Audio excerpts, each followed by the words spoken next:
Hey, what's up guys? This is Anthony from AnthonysCustoms, and for this review, we are looking at the SH Figuarts UZUMAKI Naruto Sennin Mode figure, which I have to say looks like it's going to be a lot better than the last Naruto figure because the last one was pretty lousy, and a lot of the Naruto fans out there didn't like that I said that, but we're here for reviewing the figure, not the character, and if I was going to do that, you'd be even less happy, so let's just look at the figure. It does look pretty cool. Definitely a popular choice. I think a lot of people seem excited about this. And like I said, it does seem to be a lot better. So let's go ahead and get it off the stand and take a closer look. This guy stands just about a little bit over 5.5 inches, maybe 5 5/8 inches tall, which makes him just about 14 centimeters. Pretty standard size for this type of figure. And first glance, it looks a lot better. It looks like they did a pretty good job with it. The articulation seems like it's going to be alright. The paint job seems like it's going to be alright. And he has quite a few accessories. So let's talk about those first. We have 3 interchangeable faceplates. We have the one where he's just got the mascara on and the orange eyes and kind of a neutral face.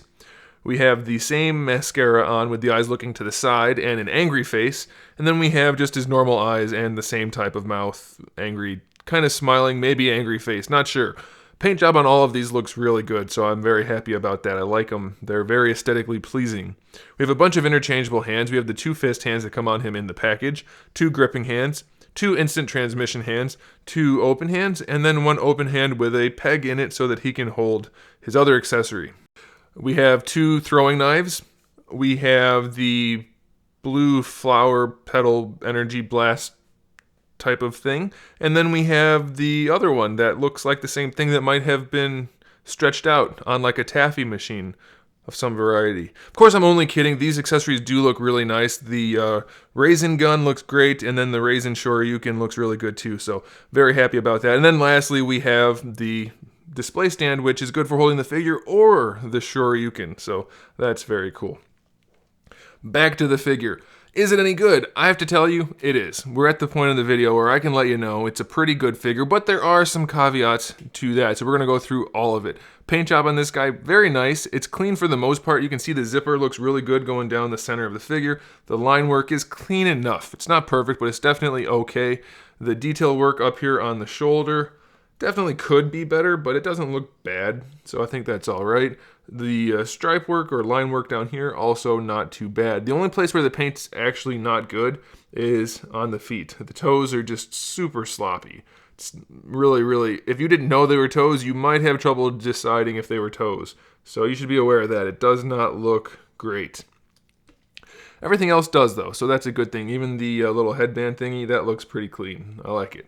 So as far as articulation goes, we have a hinged ball peg up here. So it's technically a ball hinge in there, but you're going to have a little trouble posing it like that. So it's going to be a little taxing, but you can pose the head around pretty well. The neck itself is on a ball peg, so you can move that all the way around. So that's really good.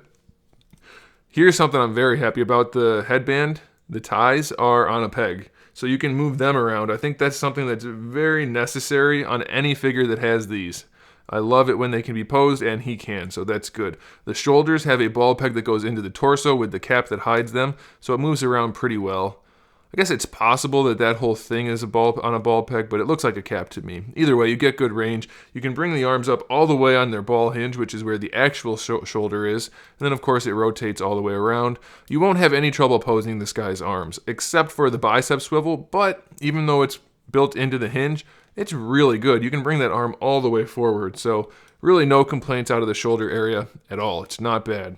For the elbow, you get really good range, so no complaints there. For the wrist, it's just a standard ball hinge, so you get pretty much all the posability you could want. It's only limited really by the sculpt, which is a given. That's going to happen. Now for the torso, it's kind of an interesting design. We have a ball peg that goes down here and then it connects all the way through up to here. So this whole area has one giant double ball peg with some tabs on it that hold this all in place. So this is technically like a floating piece, and then there's another one actually in there. I don't think you can actually even see it. You can kind of see how there's another layer of orange in there. That's another floating piece. And so you really just have the one ball peg at the top and one at the bottom. But here's the problem. They're very limited. You can barely move him on this ball peg forward and back. That's it. It's very limiting. Side to side, almost non-existent. Rotation, almost non-existent. Kind of the same deal for the bottom. It moves a little bit side to side, a little bit forward and back, and almost no rotation. So his torso is very, very limited. The most you can rotate him is right there, which is basically not rotated. So that's a bit of a bummer. I expected him to have a little bit better torso articulation.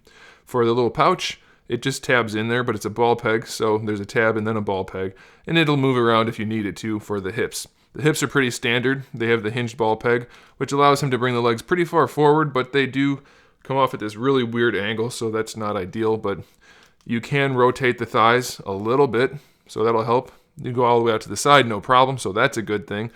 The knees I'm very happy with. It's just a single joint, and he does have somewhat baggy pants, but the joint fills in the area, and it gives you good range. So I like that. I think that's a pretty good design there. And then for the ankles, we have a true ball hinge at the bottom, so you can bring the foot forward and back pretty well, and then you can rotate it around and give yourself a really nice ankle rocker. So that's a really, really nice ankle. And then lastly, we have a toe hinge, which is pretty useless and doesn't look great. So, it's not a bad figure. I think it's probably...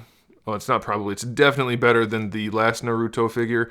And as far as the Naruto line of figures, it's one of the better ones. I think you guys are probably going to like it if you're fans of the show. If you're not fans of the show, it's probably still good enough to pick up. Unless you're definitely against the show, then you don't want to get it at all anyway. And you probably shouldn't be watching this video. But if you're interested in the figure, it's worth getting, I think. I think it's a pretty cool one. And I have to say, this piece right here, that really, really sells the figure for me. It's a really cool, very nicely shaded, very nicely executed effect part. I like it. I like it a whole bunch. So there it is, guys. I recommend it. It's hard for me to say. It's not really. I don't care. It's a nice Naruto figure, so I think you might want to pick it up. So there it is, guys. If you liked the video, make sure you give me a thumbs up. I do appreciate that, and it helps out a whole bunch. And if you're not subscribed, you might want to do that. I have new videos up every single day. We talk about movies, TV shows, action figures, video games, anime, all kinds of fun stuff. So make sure you come back for that. And in the meantime, keep collecting.